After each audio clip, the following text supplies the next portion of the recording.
பொதுவா கோயில்ல நவக்கிரகங்களுக்குன்னு சன்னதி அமைஞ்சிருக்கும்.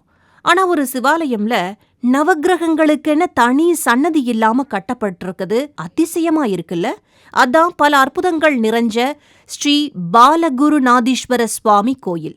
எல்லா கோயில்கள்லயும் இருக்கிற மாதிரி நவக்கிரகங்களுக்கென தனி சன்னதியோ சிலைகளோ இல்லாம வித்தியாசமா நவக்கிரகங்களுக்கு உண்டான விருட்சங்களை நட்டு வழிபடுறாங்க.